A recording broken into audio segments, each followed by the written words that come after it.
and we want the fans out of their seat. We want to score goals. We want to give them, momentum on our side, and then on the flip side is when we don't have the ball, is it we got to be dogs.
All right, welcome everyone to the Afterburn Soccer Show. For those of you who are joining us live here in a few moments, and for our good friends here on the show, Jose at El Chico Carmona, Chris at C Wintus, and of course follow me at Afterburn Soccer.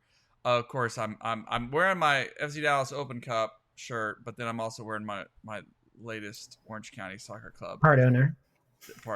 Co-owner, whatever that means, but who are in the playoffs this weekend. So hey, good, I guess, for those who watch USL. But hey, we're here, we're live, we're here to break down on this Afterburn Soccer Show a very disappointing weekend for FC Dallas. Maybe not a surprising one when we think about these two teams that were on the field there in Vancouver, and performances that showed a drastic class divide, of a quality divide, a gap, so to speak, of depth and tactics and game plan and focus. It was a packed house up there for Vancouver Whitecaps, a sellout crowd. I think they set a new record in their stadium. Congrats to them. It's so awesome to see it. I mean, that club is up for sale was from where we kind of started over this last off season, and so they have just come out with a new coach and Thomas Mueller, so many good players, and they looked the part.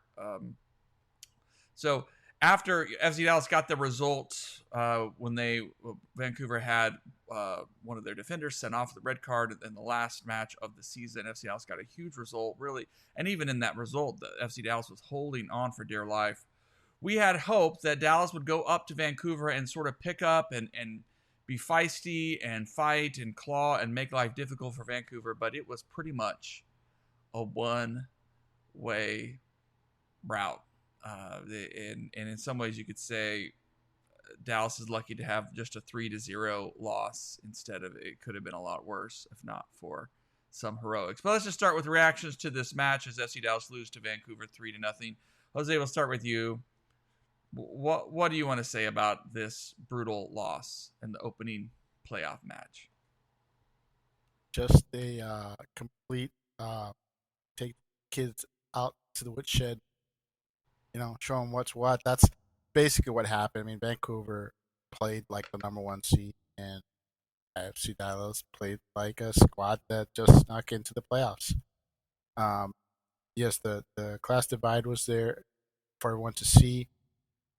And basically, I want to be upset by it, but frankly, maybe it's good that FC Dallas got taken out to the woodshed because all the flaws were there for everyone to see, and that's something they can take into the postseason and say, hey, that performance at Vancouver, even if they play better next match, just this performance alone, they should look at that and go, hey, look at all the holes. Look at how we were exploited. We need to address that in the offseason. So a little bit of being dragged down from reality after, honestly, a run that saw them, you know, be in great form and even better form than Vancouver coming in all honesty. And still, the difference being that Vancouver was that consistent throughout the season, and FC Dallas was not. So I want to be upset, but I think there is something good to be said about being dragged back, kicking scrimmage reality to let this team know that hey, Mm. Mm. don't settle. This team. Don't come back next year with the same team, or you'll get the same result. Yeah. Chris, what were your thoughts? I love Jose's sort of way of spinning a positive twist on this because I mean, in a lot of ways, this was probably one of the most frustrating games to watch. You know, I think There were more positives, but I'm saving those for later. Go ahead. Yeah, no, okay, okay, I appreciate that. You know, I think we registered one shot or no shots on goal. Like it was a pitiful performance from the offense. Didn't make the keeper do anything offensively, and then I think they registered 22 shots, 7 saves from Collodi. It was just a all around beatdown. And I think when you watched it, you're just like, man, these two teams are on just completely different planes of existence right now, just because Vancouver is so good. And I think truthfully coming into the game, I think we were all a little bit more optimistic about our chances, but Vancouver is one of the highest scoring teams in the league. And they also give up, I think, the third least amount of goals. So they're great on offense, great on defense. You know, on one hand, you have to be positive and be like, man, we did hold them to no goals through about 40 minutes of the game, thanks to Collodi. But on the other hand, you're like, man, there was no chance for us, unfortunately. So I think I'm still a little frustrated, but you know. No, it's fair to be frustrated. I think it's just it's just been a remarkable season, a strange season, but ultimately a good one. I think just that we're here, you know, and I think I kind of reflected on Saturday. It just you know, there's reasons to be optimistic. We were in some good form going into this situation. That's where teams want to be going into the playoffs. You don't want to be losing 4 games and then, you know, kind of struggling, you know. So Dallas had been looking better, had been looking very feisty and competitive against a lot of teams. So that's positive. But then at the same time, there's part of you just like, we probably shouldn't have been here with the inconsistencies across the season, the changes in personnel, the missing pieces, So it's just I think we enjoy it, but still that kind of performance is not very enjoyable. You know, if it had been, you know, this hard fought 1-0 loss and Dallas just, you know, held on for dear life, you could say, hey, but there weren't many answers from the Dallas side of things. And so that's data for, you know, Quill and the team to look at and to say, how can they adjust things? They should be more comfortable at home, and a little more confident at home. But gosh, if Vancouver has no reason now not to come out and just do the same game plan in Frisco, and so it could be a really tough night in front of the home crowd for Dallas. So we'll see. But I don't think it will be. I don't. Yeah, no way to go but up from that performance. I mean, there really, you know. Yes. I just want to add that, you know, that performance from Mr. Dallas was, besides the fact they were getting outplayed, it also was pretty flat. I mean, you have to wonder if the team was just satisfied to meet their goals and get into the playoffs, because they played like a team that was, I'm sorry, but they lacked any of the passion or fire that we saw in their run to make the playoffs. So you have to wonder if there was a letdown after having achieved, you know, after getting past, defeating Vancouver in Vancouver for the first time. I don't know if it's ever or forever. You have to wonder if the team basically came out flat, like, you know, hey, we did it. Okay, we're done. We made it this far. That's how it felt. I'm not saying that is how it was. A combination of that and a combination of Vancouver simply being better. I'm not saying that they weren't going to lose 3-0 or anything like that. I'm just saying it just felt like they knew they were outclassed and they played like it. They really played like they were outclassed and they were just holding on for dear life. Like, I don't know, a lower mid-table squad in Europe, you know, taking on the front runners and that's how they played. They played like a team that's basically, hey, we're gonna bunker and maybe get lucky and somebody breaks out and scores, because that's pretty much how they played. It was harsh to watch. Real quick, here's Eric Quill. This is like all of 15 seconds. I mean, there wasn't a lot to say after the match, but here's what he said. They were obviously very motivated, and from what happened last week, and I mean, they beat us, and we got to bounce back, and we got to be better. We can't but that was we got humbled. We got humbled. I mean, there wasn't. This was the one question I had was actually asked by another reporter there in Vancouver, and so it was kind of like, there's not much. This is a game where you can't break down the tactics, and they just got beat, and they've got to come out with a different mentality and focus. But shifting to the positives, I mean, there are at least a couple of positives. And Chris, you'd start with Collodi, right? Yeah, 100%. He looked astounding. I think that was a positive sign for us. Again, kind of puts us in a weird position because you do have Martin Paas in there, and then you have Jacob Jackson behind him, and it's like we have three awesome goalkeepers. It's nice to see Collodi at a great run of form. Obviously, just wish we had a little bit more firepower, maybe is the word, defensively, yeah, in front of him to kind of save him a little bit rather than having to make 7 tremendous saves during the game. But yeah, I mean, super positive performance from him, and that was obviously enjoyable to watch. Yeah, some really clutch saves that were just really kept Dallas in it, and some really, they go back and watch those, were just like in the moment, I'm like, oh, here comes the opening goal, and somehow he sticks out his hand as the ball's bouncing up. He just finds something. He gets down, he gets up, and a bit of luck, a bit of a bounce here and there. But what a performance for him. Certainly nothing for him to be ashamed about from that performance. I thought Osaze as well had some positive moments. He's a leader. He's a presence. He likes to get in guys' faces. He had some really nice saves in the first half, but of course I think he did give up a penalty kick in the second half.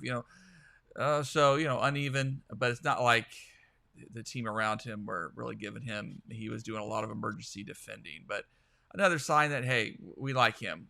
He's a good piece here. Other than that, I mean, imagine if we had 2 of him. Yeah, right.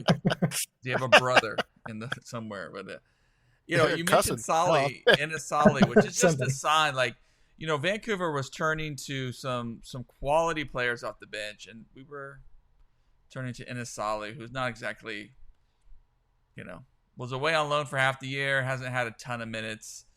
Pedrinho, and like, I love Pedrinho. I think he has some talent there, and has some room to grow, but like, it's a lot to ask him to come up in such a big moment. And Solly was at least hustling. I think that was, Jose, was one of your points watching the game. He came on and he's like, yeah, I was like, yeah, I mean, come on, he didn't do anything, but at least he was hustling. He was one of the few guys, and maybe that's why they threw him out there. They're like, hey, this guy's really animated on the bench. Let's throw him on the pitch and see if he does anything. And honestly, that's what I was joking about. I was like, hey, at least he was showing some fight, because really that was lacking. Collodi showed it. I thought Urogita showed it. But man, everybody else was so busy, just scrapping to try to prevent getting overrun, And did Kamungo complete any forward passes? I mean, my goodness, it seemed that any attack that started at his feet ended at his feet.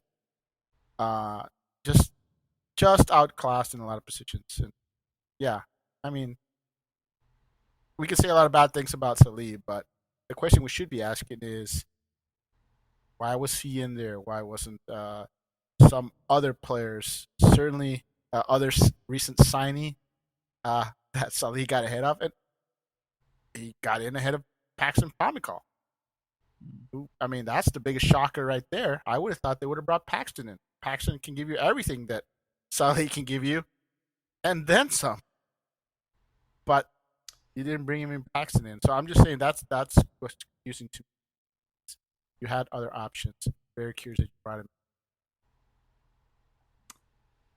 Good. I mean, it's a good point. We needed midfield help to at least stabilize things, and yeah, Paxton didn't make. But yeah, the other new signing, Dietzen, not even on the game day roster, and he scored again. For his national team. So it's like, what's going on with that? I mean, so just it, and who knows? Maybe he picked up a knock. An international. I want to give you guys another positive from this game, and since I know you guys are thinking this, but not just this game, but this game and last week's game, and that is the fact that we got to see a lot of young players get minutes. I mean, 2 weeks ago, I mean, this team needs a win. They're up 2-1. They're holding on for dear life, and you got players coming in that should be on North Texas. In all honesty, Garcia came in. You had Sarver was already playing. You had the good-looking kid at left back. He came in. Torquato. I mean, these are kids that we were talking to more than 2 weeks ago. How we would be upset if the Hunts prioritized North Texas, and that didn't happen. They prioritized FC Dallas, and as a result, players that probably even Salih and Pedrinho, those are guys that could have been sent down to North Texas to help them in their playoff push, and that wasn't done. Instead, opting to play a lot of teenagers in the playoffs for North Texas, which I applaud. That's what this team should be doing. Last year, sure, the year before, North Texas won the title, but they sent a lot of senior players. So to see them reverse that, prioritize FC Dallas, that's my big. I think that where I'm very happy, even though we got smoked 3-0, I'm happy that the team has shown their commitment to play the Utes, even in such a tough against such a tough opponent like this. I think that'll pay off in the future, and I'm very happy that they did that. Well, they've got a few days to regroup and put on performance at home in the second leg, or otherwise it will conclude a bit early.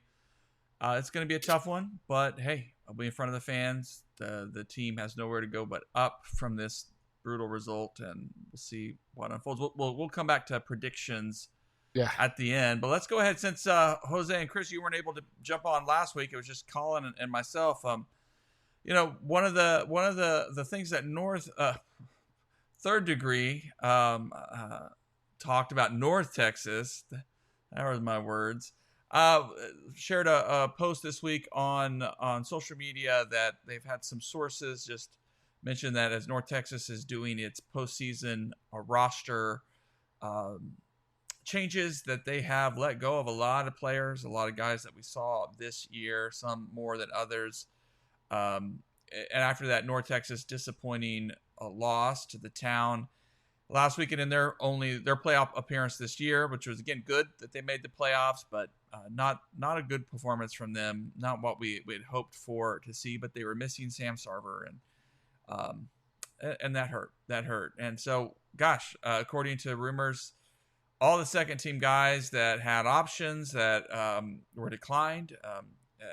Essel is the only one who I think they wanted to pick up, but he declined it. So promising midfielder there. I think probably the best of the bunch of these guys, because other ones, maybe JT Harms. I think he grew over the course of the season, but probably make room for that younger goalkeeper if you don't see Harms having a long-term slot with the team. So let's just talk about this. Chris, we'll start with you. Just what were your thoughts about North Texas's loss and the playoff, and these roster moves, kind of how the team is going to look going forward? Yeah, I mean, I think everyone can kind of say as a fan, you're disappointed with the loss. But looking at the way the season kind of played out with all the changes, realistically, I think you went in it with no expectations. So you kind of have to be content with where you're at. I think the changes are pretty indicative of how the season went, because you have a lot of guys who are getting up a little bit there in age. kind of what you were mentioning with JT Harms. I thought he showed a lot of progression over the season, but the issue is he's 23. You have Nico Montoya, who played similarly as a performance wise, but he's 18. So I think this is all about just kind of clearing out all of the guys that you just don't see the long term investment in, and really just kind of clearing a path for some of your younger players. Which I think there's plenty of talent for FC Dallas to be excited about for North Texas's team specifically, but like I said, as a whole, I'm sad. It was a rough ending to the season, right? Like you put Sarver up with FC Dallas, you put everyone at the first team, and then I don't know if you guys have seen, but St. Louis lost this previous weekend, huge upset in MLS Next Pro, and then I think the Town lost as well. So 1 and 2 both lose, and you think if North Texas just finds a way, maybe they can get past Colorado, or if they end up matching up against Minnesota. So I don't know. It was frustrating. Yeah, Minnesota, a team that they pretty much dominated at this level from day one. Yeah. So yeah, some of those matchups you were salivating at the potential. That's why we're all excited that their matchup, we thought they had a shot, but instead the Town came out and showed why they were as high as they were, at least in that match.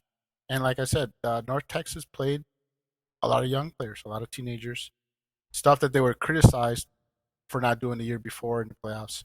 They did it this year in the playoffs. They could have repeated. They could have brought down Sarver. They could have brought down Sali, Pedrinho, Garcia. And there's a lot of players that they could have brought down to bolster that team.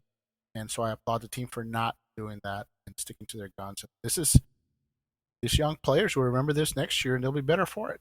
And as far as the proposed cuts, the only one that, no, not really. I don't think I'm stunned by any of those. Maybe Gall, for obvious reasons, but other than that, I think Gall and Harms are 2 players that probably could have been kept, but are not being brought back because they're basically, there's young talent, as Chris said, behind them at those positions, and they would be blocking that talent. So bravo for North Texas if this is true, for letting those guys go. And Esso, I know they were high on him, but let's face it, he probably thinks he should be playing in MLS and not at this level.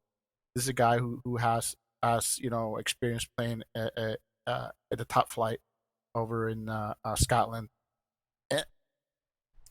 I'm sure his thought was come here, play in North Texas for 1 year, and then move up to FC Dallas, and that didn't happen. So I'm not surprised he would decline extension. I wouldn't be surprised if he shows up as a trialist for FC Dallas next year, or for some other MLS team, if not FC Dallas.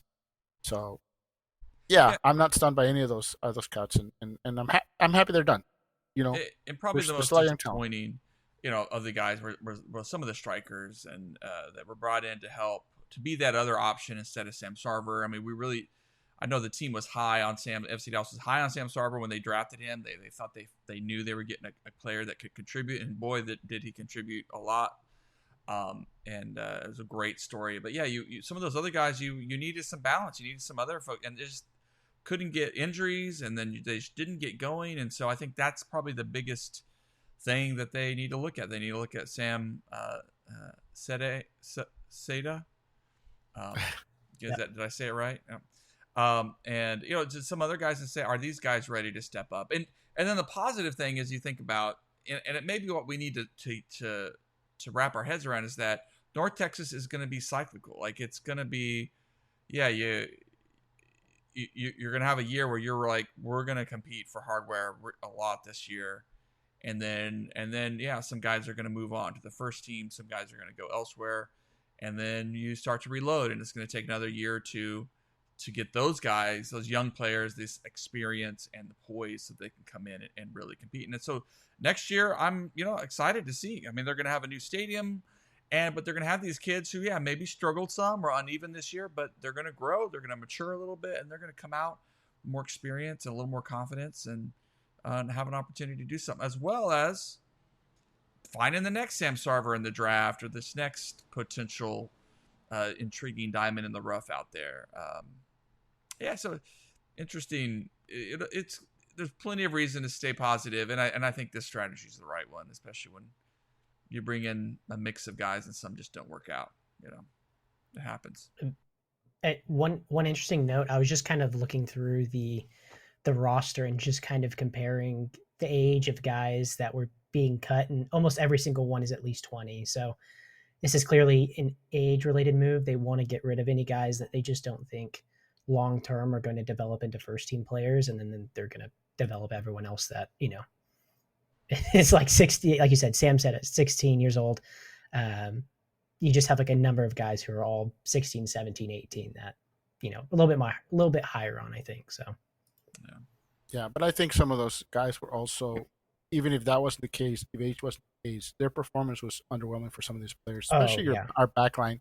I mean, you go from last year from having Nico Gordon and Matt Westergen, an excellent backline pairing last season, and then this year's backline was just a disaster throughout the season. Excuse me. They would put out an occasional. They would show up occasionally, but for the majority of the season, whatever combination they tried, just huge disappointment this season compared to last year. Yeah. And I thought Mo Cisse was a positive kind of a draft pick. He's still young. Hey Luke. But yeah, he also had that red card in that game. It was like there was something that happened at the end of the season where he just showed that there was some work to be done there, and who knows all that. But yeah, kind of tapered off a bit at the end. But I thought he. Again, I think there's some, even in the guys released, there's probably still some talent there but it's just like you have to make that decision and see who to move on from and who needs to go somewhere else and continue their experience. And that's soccer. It's the sport. Well, moving around the league real quick before we get into some predictions for this game coming up on Saturday for FC Dallas, but two big head coach partings so there are openings around the league. I'm hearing that Tata Martino is a front runner for Atlanta United. It'll be interesting to see if he can get something out of that roster, which does not look good this season. But then Colorado Rapids parting ways with Chris Armas. I always like the term parting ways because it makes it sound a little more poetic instead of just like, we don't like you. Like we want to see other people now, whatever. We want to date a little bit more polite. Yeah, right. And then Sandro Schwarz and Red Bulls. So some openings that I don't think are going to impact FC Dallas, but yeah, we'll shape how we think about some competitors for FC Dallas. But any surprises in those moves or any of the things you all are hearing around the league? Not at all. I mean, see the Rapids firing their manager. I'm surprised they waited this long to do it. You look at how that team was prior to their sale of Mihailovic. That team was in a strong position to be a solid fourth seed. I mean, they were competing for it as high as a second seed there for a while, and then the wheels just fell off. And so you have to. I'm surprised. Like I said, I'm surprised they kept them as long as they did because the wheels fell off that team, and they went from the high confidence. You've all seen my brother-in-law Marcin come on here and be uber confident, and that all just dissipated down the stretch. Yeah. And like I said, frankly, I'm surprised they didn't fire him earlier. Other than that, I'm no surprises for me. Yeah. I was gonna say kind of the same. Just kind of looking at some of the different changes that have gone through. I mean, most of the teams pretty bottom of the table, so I think it makes sense for the most part. Yeah, I don't know. It was an interesting season for some of these guys, Colorado and I think New York Red Bulls both. Like you would think that they would have finished better, but did not turn out super well for them. Yeah, and Armas too had this little dust up with a reporter after that final match of the season that he had to come back and apologize for. So that probably didn't help either. Just a little drama, and it's interesting to see. But now, what every team now that's in those positions want is they want to go out and get that next Vancouver Whitecaps kind of hire. This guy that kind of come out of nowhere and take the pieces they have and get it better, get it in position to win. And that's all you want. But I don't know if it's that easy. I don't know if it's that easy in this league anymore. Yeah.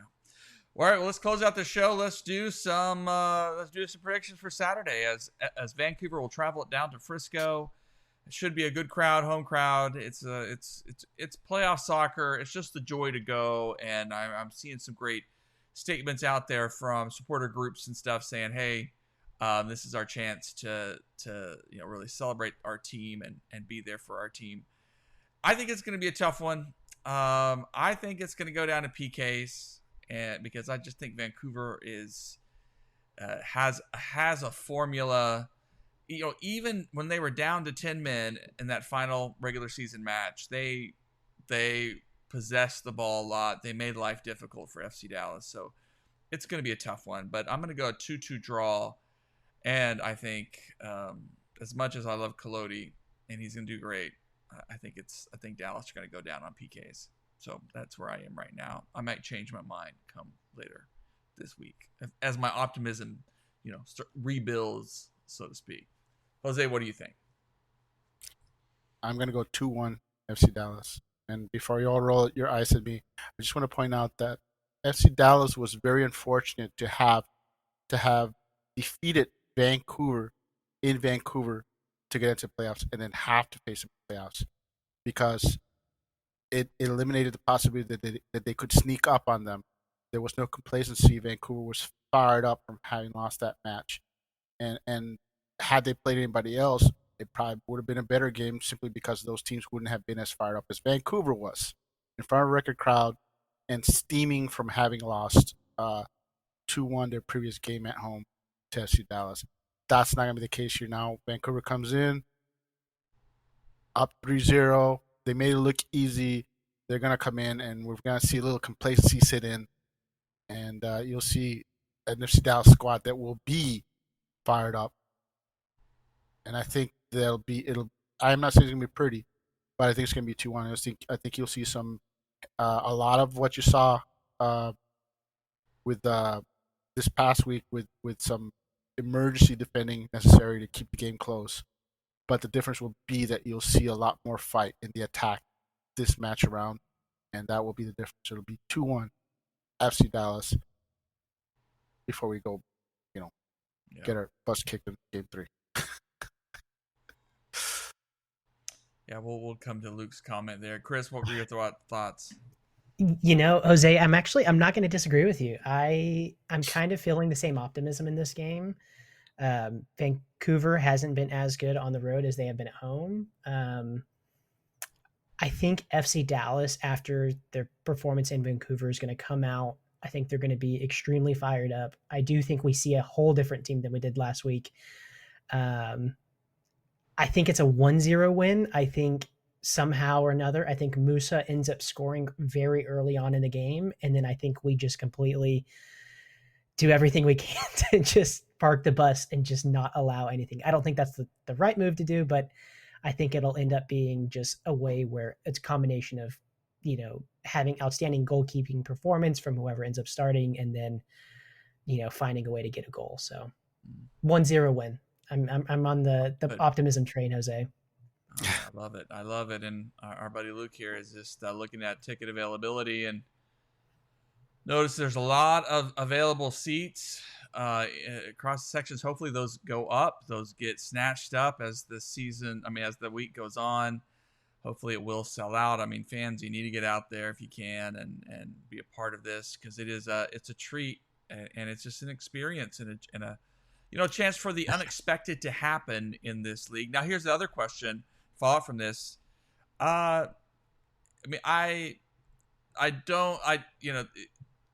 There's no way I'm second guessing Quill. I'm going with Sarver on Sunday because Sarver's just been in such form. But I think he's going to be an option off the bench on Saturday. I think, and it's not that it's Sarver's fault or anything. I just think going with Logan and Moose up top to hold up play is probably the way to go. So just curious what you guys are thinking. Is Sarver going to start again? Do you think he's going to roll out something similar, or is he just going to go back? I'll let Chris go first. When I was originally thinking about this early on in the show, I think one of the benefits of going Sarver, Julio, and Musa is a completely different sort of style of game plan that I think this week it's going to be back to Farrington and Musa and the starting lineup. Kuv is probably spot on. I think Farrington comes back. I think they end up going 2 at the top. And I think it ends up benefiting us in the long run just because of the sort of chemistry that those two have and have had all season. Yeah, Sarver, none of us would say Sarver's known for his hold-up play. I mean, he was needed to hold up, and it's just that's not his skill set, and that's okay. I prefer to see Sarver coming off the bench, running against tired legs, because I think you saw his speed stifled in this match, but have him running at that pace in the second half, and I think you see a different outcome. And let's face it, nobody said it. I'll say it. I hope Delgado is back. He was missed, and he should be starting. It's not that Delgado is a must-start player or anything like that. This team had to make changes to facilitate him not being in the lineup. And I think that killed a lot of the momentum that the squad had. You had a consistent lineup that was getting consistent results when Delgado was in there. Took Delgado out, made changes. You made multiple changes, and the team lost all of that. So I would love to see Delgado back. I like to see Farrington starting, and I like to see Abubakar on the bench. And I think the only real question is, do you start Ramiro over at the right wing, because he was getting torched. That was rough. It was rough. Yeah, I mean, Pedrino's an option for if Delgado can go. I mean, I wish Paxton was fully fit. I would like to see Paxton get the start. In all honesty, I mean, if he can't, this could very well be the last game of the year. Have him go out there until he can't run no more. I mean, if he can only give you 50 minutes, 45 minutes, then so be it. But I like Pedrino, but he's another player that I prefer him coming off the bench.